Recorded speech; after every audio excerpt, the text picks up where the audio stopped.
الحمد لله نحمده ونستعينه ونستغفره ونؤمن به ونتوكل عليه ونعوذ بالله من شرور انفسنا ومن سيئات اعمالنا من يهده الله فلا مضل له ومن يضلل فلا هادي له ونشهد ان لا اله الا الله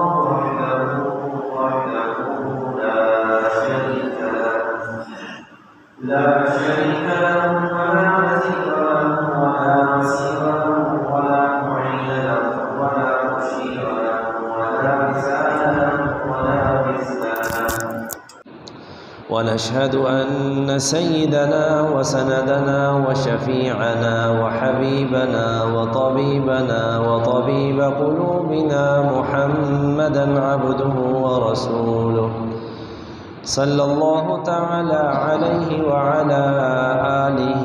وأصحابه وبارك وسلم تسليما كثيرا أما بعد فأعوذ بالله من الشيطان الرجيم بسم الله الرحمن الرحيم يا أيها الذين آمنوا كتب عليكم الصيام كما كتب على الذين من قبلكم لعلكم تتقون أياما معدودات وقال في مقام آخر واعبد ربك حتى يأتيك اليقين وقال في مقام آخر فإذا فرغت فانصب وقال النبي صلى الله عليه وسلم الصوم لي وأنا أجزي به أو كما قال عليه الصلاة والسلام صدق الله مولانا العظيم وصدق رسوله النبي الكريم ونحن على ذلك لمن الشاهدين والشاكرين والحمد لله رب العالمين تمام احباب شوق اور محبت کے ساتھ درود پاک پڑھ لیں اللهم صل على محمد وعلى آل محمد كما صليت على إبراهيم وعلى آل إبراهيم إنك حميد مجيد اللهم بارك على محمد وعلى آل محمد كما باركت على إبراهيم وعلى آل إبراهيم إنك حميد مجيد رب اشرح لي صدري ويسر لي أمري واحلل عقدة من لساني يفقهوا قولي محترم سامعین کرام واجب الاحترام بزرگوں اور دوستوں، تمام تعریفیں اس اللہ وحدہ لا شریک ذات کے لیے کہ جس کے قبضے قدرت میں زمین و آسمان کی بادشاہت، جو کچھ زمین و آسمان کے درمیان موجود ہے اس کی بادشاہت، جس کے قبضے قدرت میں آپ کی عزت میری عزت، جس کے قبضے قدرت میں آپ کی زندگی میری زندگی، آپ کی موت میری موت، وہ شہنشاہ ہے، وہ بادشاہوں کا بادشاہ ہے۔ ان اللہ علی کل شیء قدیر، وہ ہر چیز پہ قدرت رکھنے والا ہے۔ تو جب سب کچھ اسی کا پیدا کیا، الا لہ الخلق والامر، پیدا کیا بھی اسی کا، حکم بھی اسی کا، تو جب انسان پھر اس کی یاد سے غافل ہوتا ہے تو اللہ پاک انسان سے ایک سوال کرتے ہیں، یا ایھا الانسان ما غرک بربک الکریم، کہ اس رب کریم سے کس چیز نے تمہیں غافل کر دیا ہے، الذی خلقک فسواک فعدلک، جس نے تمہیں پیدا کیا اور پیدا بھی خوب صحیح انداز سے پیدا کیا، هو الذی یصورکم فی الارحام کیف یشاء، جیسی تصویر چاہی ماں کے پیٹ میں بنا ڈالی، لقد خلقنا الانسان فی احسن تقویم، اور تصویر بھی ایسی بنائی کہ جتنی مخلوقات ہیں ان تمام مخلوقات میں سے حسین ترین مخلوق اس انسان کو بنایا۔ پھر یہ انسان دنیا میں آیا، دنیا میں آ کے اللہ کی نافرمانیوں کے اندر جب مبتلا ہوا تو اللہ پاک نے پھر ایک سوال کیا اور انسان کو بتلایا کہ یا ایھا الناس انما بغیکم علی انفسکم متاع الحیات الدنیا ثم الینا مرجعکم فننبئکم بما کنتم تعملون۔ اے انسان، اگر تو باغی بن کے زندگی بسر کر رہا ہے، بغاوت کر رہا ہے، اللہ کا حکم توڑ رہا ہے، نبی کا طریقہ چھوڑ رہا ہے، تو یاد رکھنا تو کسی کا کچھ بھی نہیں بگاڑ رہا ہے تو اپنا ہی بگاڑ رہا ہے۔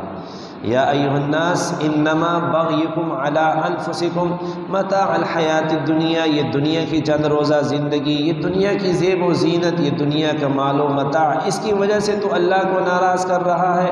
اللہ پاک فرماتے ہیں تو دنیا ہے، چند روزہ زندگی ہے، سب کچھ یہیں چھوڑ کے آ جانا ہے۔ ایک پائی ایک ذرہ بھی اپنے ساتھ دنیا کے مال و متاع میں ساتھ نہیں لے کر آیا۔ پھر ہم بتائیں گے فَنُنَبِّئُكُم بِمَا كُنتُمْ تَعْمَلُونَ کہ دنیا میں تو کیا کر کے آیا ہے۔ اب دنیا میں کرنا کیا ہے، وہ کون سی زندگی ہے جس سے اللہ بھی راضی ہوتے ہیں، وہ کون سی زندگی ہے جس سے اللہ کے نبی صلی اللہ علیہ وسلم بھی راضی ہوتے ہیں، تو اس کے لیے اللہ رب العزت نے انبیاء علیہ السلام کا سلسلہ شروع فرمایا۔ آدم علیہ السلام سے لے کے رسول اللہ صلی اللہ علیہ وسلم تک ہر نبی نے آ کے اپنی قوم کو، اپنی امت کو یہی سبق دیا کہ یا قوم اعبدوا اللہ، اے میری قوم ایک اللہ کی عبادت کرنے والے بن جاؤ، ما لکم من الہ غیرہ، اس کے علاوہ کوئی اور حاجت روا ہے نہیں، اس کے علاوہ کوئی اور مشکل کشا ہے نہیں۔ لیکن انسان ہے، اس کا واسطہ مختلف قسم کے دشمنوں کے ساتھ ہوتا ہے۔ یا ایھا الذین آمنوا ان من ازواجکم و اولادکم عدوا لکم، کہیں تو انسان کے مال و متاع کو انسان کا دشمن قرار دیا، کہیں انسان کی اولاد کو انسان کا دشمن قرار دیا، کہیں بیوی بچوں کو انسان کا دشمن قرار دیا، کہیں شیطان کے متعلق فرمایا کہ ان الشیطان لکم عدو فاتخذوہ عدوا، شیطان تمہارا دشمن ہے، اس کی دشمنی سے اپنے آپ کو بچائے رکھنا۔ لیکن دوسری طرف دیکھتے ہیں تو اللہ پاک خود فرماتے ہیں خلق الانسان ضعیفا، انسان بڑا کمزور ہے، کبھی شیطان کے بہکاوے میں آ جاتا ہے، کبھی بیوی بچوں کے بہکاوے میں آ جاتا ہے، کبھی مال و متاع کے چکر میں اللہ کو ناراض کر بیٹھتا ہے، کبھی مال و متاع کے چکر میں اللہ کے نبی صلی اللہ علیہ وسلم کو ناراض کر بیٹھتا ہے۔ تو اب اس ناراضگی کو رضا میں بدلنے کے لیے اللہ رب العزت نے یہ عظیم الشان مہینہ ہمیں نصیب فرمایا ہے، وہ مہینہ جس میں ہم اپنے روٹھے رب کو منا سکتے ہیں، وہ مہینہ جس میں جنت میں جانا ہمارے لیے اللہ رب العزت نے آسان کر دیا۔ یہ اللہ کا احسان ہے۔ فرماتے ہیں کہ رمضان حقیقت میں یہ اللہ کا احسان ہے کہ جو اللہ رب العزت نے ہم پہ انعام کیا۔ انعام کی صورت یہ فرمائی کہ اگر اس مہینے کے اندر ایک نفل پڑھ لو گے تو یہ ایک نفل ایک فرض کے برابر ہو جائے گا۔ یہ اللہ کا احسان نہیں تو اور کیا ہے؟ ایک فرض ادا کر لو گے تو 70 فرضوں کے برابر اس کا ثواب پہنچ جائے گا۔ اور فرمایا اگر اس مہینے کے اندر جو غمخواری والا مہینہ ہے، جو مواسات والا مہینہ ہے، جو صبر والا مہینہ ہے، اس مہینے کے اندر اگر افطاری کے وقت کسی کو ایک گھونٹ پانی کا پلا دیا تو اس رمضان کے مہینے کی برکت سے نبی علیہ الصلوۃ والسلام فرماتے ہیں کل قیامت کے دن اللہ رب العزت کی ذات حوض کوثر سے اس بندے کو جس نے دنیا میں ایک گھونٹ پانی پلایا ہوگا، اس کو ایک گھونٹ جب پانی حوض کوثر کا ملے گا تو جب تک وہ جنت میں داخل نہیں ہو جاتا اس کو پیاس نہیں لگے گی۔ تو یہ اللہ کا اتنا بڑا احسان ہے کہ دنیا میں دیے جانے والے ایک گھونٹ کا بدلہ اللہ پاک حوض کوثر کے پانی کے متبادل ہمیں عطا فرمائیں گے، اس کے بدلے میں حوض کوثر ہمیں عطا فرمائیں گے۔ اور فرمایا یہ مہینہ وہ مہینہ ہے جس مہینے کے اندر اگر کسی نے من خفف عن مملوکہ فیہ، جس نے اپنے ملازم سے تخفیف کر دی، آج ہم میں سے اکثر لوگ تاجر بھی ہیں، ہم میں سے اکثر لوگ کارخانے دار بھی ہیں، ہم میں سے اکثر لوگ ایسے ہیں جو کسی کے ہاں ملازم ہیں، اور کچھ لوگ ایسے ہیں کہ ان کے ہاں اللہ رب العزت نے انہیں اتنا دیا کہ کئی لوگ ان کے ہاں ملازمت کرتے ہیں۔ یعنی یہ سلسلہ نحن قسمنا بینہم معیشتہم فی الحیات الدنیا والا، کہ اللہ پاک فرماتے ہیں کہ ہم نے معیشت کو تقسیم کیا ہوا ہے، کسی کو کارخانے دار بنایا تو کسی کو ملازم بنا دیا، کسی کو تاجر بنایا تو کسی کو کسان بنا دیا، یہ اللہ کی تقسیم ہے۔ تو اللہ کے نبی صلی اللہ علیہ وسلم فرماتے ہیں اس مہینے کے اندر اگر کسی نے اپنے ملازم سے تخفیف کر دی، آج ہم جو ملازم لوگ ہیں کیونکہ ہم ان کے ساتھ اٹھنا بیٹھنا بھی ہوتا ہے، تو وہ یہ کہتے ہیں کہ ہم پہ احسان آج کے دور میں کیا ہے کہ صبح 8 بجے ڈیوٹی شروع ہوتی تھی، اب 8 بجے نہیں 5 بجے بلا لیتے ہیں اور 1 بجے چھٹی ہو جاتی ہے، پورے 8 گھنٹے کام لینا ہے۔ بس احسان کیا کہ وقت سے پہلے بلا لیے تاکہ جلدی فارغ ہو جائیں آپ۔ لیکن نبی علیہ السلام فرماتے ہیں اگر کسی نے تخفیف کر دی، پہلے 8 گھنٹے کام لیتا تھا، رمضان کے مہینے میں 6 گھنٹے کام لینا شروع کر دیا، پہلے 6 گھنٹے کام لیتا تھا، رمضان کے مہینے میں اس نے 4 گھنٹے کام لینا شروع کر دیا، یہ جتنا وقت پہلے متعین تھا وہ ملازمت کر رہا تھا اس میں اس مالک نے تخفیف کر دی، کمی کر دی، اس رمضان کی وجہ سے، اپنے ملازم کے ساتھ احسان کی وجہ سے، اپنے ملازم کے ساتھ نرمی کی وجہ سے کہ میرے ملازم کو کوئی سہولت حاصل ہو جائے، اس کو آسانی میسر آ جائے، تو نبی علیہ السلام فرماتے اللہ رب العزت کا فرمان ہے جس کا مفہوم ہے کہ یہ بندہ مجھ سے بھی زیادہ کریم بننا چاہتا ہے، یہ بندہ مجھ سے بھی زیادہ سخی بننا چاہتا ہے کہ 8 گھنٹے کی بجائے 6 گھنٹے کام لے رہا ہے، تو فرمایا یاد رکھنا اگر کسی نے اپنے مملوک سے، اپنے خادم سے، اپنے ملازم سے اس مہینے کے اندر اس کی ملازمت کے اوقات میں کمی کر دی تو غفر اللہ له، اللہ پاک اس کی بخشش فرما دیتے ہیں، وَأَعْتَقَهُ مِنَ النَّارِ، اور اللہ پاک اس کو جہنم سے بری الذمہ بنا دیتے ہیں کہ یہ شخص اب جہنم کے اندر نہیں جائے گا۔ تو یہ کیا ہے؟ اس رمضان کے بابرکت مہینے کی برکات ہیں۔ اسی مہینے کے اندر اللہ رب العزت نے کئی عبادتیں انسان کو عطا فرمائی ہیں، گزشتہ جمعے میں بھی آپ کے سامنے عرض کیا تھا، اس میں سے ایک تراویح کی نماز ہے کہ جس کے اندر اللہ رب العزت یہ چاہتے ہیں کہ بندہ میرے قریب سے قریب تر ہوتا جائے، میرے بندہ میرے قریب سے قریب تر ہوتا جائے۔ دنیا کے اندر ہم دیکھتے ہیں، ہم اور آپ دنیا کے رہنے والے ہیں، دنیا میں زندگی بسر کرتے ہیں، دنیا کے اندر نیٹ کا اس وقت دور دورہ ہے، فیس بک کا دور دورہ ہے، میں بھی چلاتا ہوں، آپ بھی چلاتے ہیں۔ ہم دیکھتے ہیں کہ اگر دنیا میں کوئی شخص کسی بڑے شخص کے ساتھ تصویر ایک اتار لیتا ہے تو دنیا کو بتانے کے لیے کہ میرا اس کے ساتھ تعلق ہے، دیکھو میں نے اس کے ساتھ تصویر کھنچوائی ہے۔ ایک میونسپل کمیٹی کا جو چیئرمین ہے، کوئی بندہ عام اس کے ساتھ تصویر کھنچوا لیتا ہے تو اگلے دن اس کی تصویر اخبار میں بھی آ جاتی ہے، اس کی تصویر موبائل میں بھی آ جاتی ہے کہ میرا اس کے ساتھ اتنا تعلق ہے، دیکھو میرا تعلق کہ میں فلاں کے ساتھ کھڑا تصویر کھنچوا رہا ہوں۔ پھر اگر تھوڑا اور بڑھ جائے، ایم پی اے کے ساتھ تعلق ہو جائے تو پھر تو اور بارے نیارے ہیں، اگر اس سے بڑھ کے ایم این اے کے ساتھ تعلق ہو جائے، اس سے بڑھ کے وزیر اعلیٰ کے ساتھ ہو جائے، اس سے بڑھ کر وزیر اعظم کے ساتھ ہو جائے تو وہ پھولے نہیں سماتا، اپنے آپ کو پتہ نہیں کیا سمجھ بیٹھتا ہے کہ میں تو میں ہوں، میرا تعلق فلاں کے ساتھ بھی ہے، میرا تعلق فلاں کے ساتھ بھی ہے، میرا تعلق فلاں کے ساتھ بھی ہے، جبکہ اللہ پاک فرماتے ہیں کہ میرے ساتھ بھی تعلق بنانا ہے یا نہیں بنانا، میرے ساتھ بھی تعلق رکھنا ہے یا نہیں رکھنا۔ اگر میرے ساتھ تعلق رکھنا ہے، میرے ساتھ اپنے تعلقات کو برقرار رکھنا ہے، تعلقات میں اضافہ کرتے رہنا ہے، سورہ علق کی آخری آیت جس کا ترجمہ ہے کہ سجدہ کرو اور میرے قریب سے قریب ہوتے آؤ، یعنی جتنا اللہ کا قرب چاہتے ہو، ہم دنیاوی اعتبار سے تو لوگوں کا قرب چاہتے ہیں کہ جن کا فائدہ دنیا کے حق تو ہو سکتا ہے، کبھی ہمارا چیئرمین صاحب ہمارے کام آ جائیں، کبھی ایم پی اے صاحب کام آ جائیں، ایم این اے صاحب کام آ جائیں، لیکن آخرت میں کسی نے کوئی بھی کام نہیں آنا۔ وَاتَّقُوا يَوْمًا لَا تَجْزِي نَفْسٌ عَن نَفْسٍ شَيْئًا، دنیا کے اندر تو کام آ جائے گا، لیکن اللہ پاک فرماتے اس دن سے ڈرو کہ جس دن میں کوئی کسی کے کام نہیں آئے گا، نہ فدیہ کام آئے گا۔ وَلَوْ أَنَّ لِكُلِّ نَفْسٍ ظَلَمَتْ مَا فِي الْأَرْضِ لَافْتَدَتْ بِهِ، فرمایا کہ جتنا مال و دولت دنیا کا ہے، اگر کل قیامت کے دن یہ اس انسان کو میسر آ بھی جائے، پہلی بات تو یہ ہے کہ مرتے وقت، دنیا سے رخصت کرتے وقت 2 چادروں کے اندر، 3 چادروں کے اندر جو ہے ہر چیز اتار کے ننگا کر کے، کوئی چیز انگوٹھی، چابی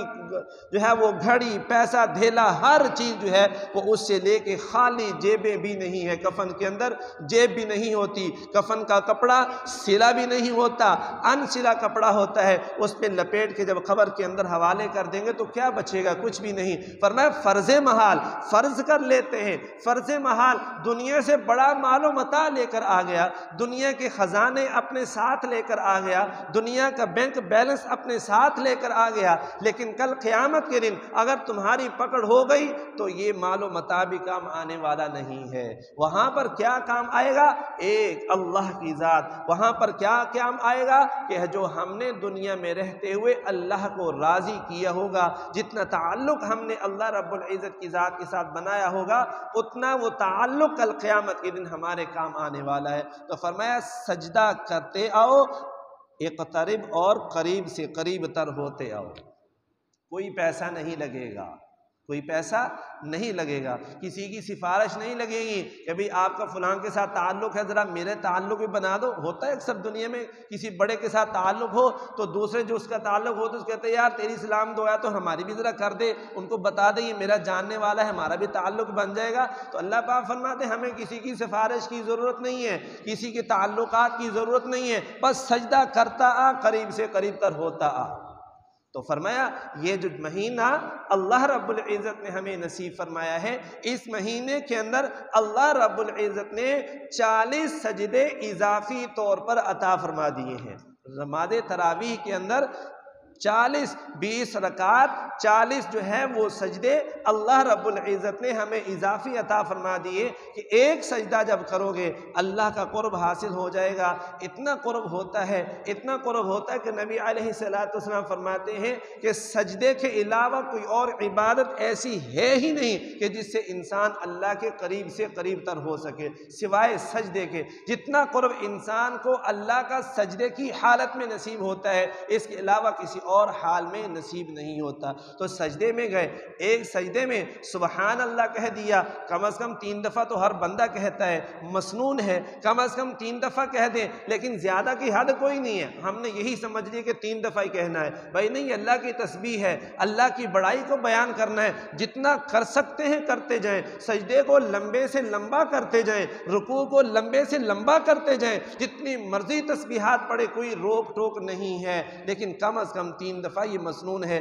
ایک دفعہ سبحان ربی الاعلیٰ کہہ دیا، ایک دفعہ سبحان ربی العظیم کہہ دیا، ایک دفعہ سبحان اللہ کہہ دیا۔ تو آپ نے علماء سے سنا کہ ایک دفعہ سبحان اللہ کہنے سے اللہ پاک جنت کے اندر اتنا بڑا درخت لگا دیتے ہیں کہ جس کے نیچے ایک حدیث میں 100 سال اور ایک میں آتا ہے 500 سال، 500 سال یا 100 سال تک عربی نسل کا گھوڑا دوڑتا رہے تو اس کا سایہ ختم نہیں ہوگا۔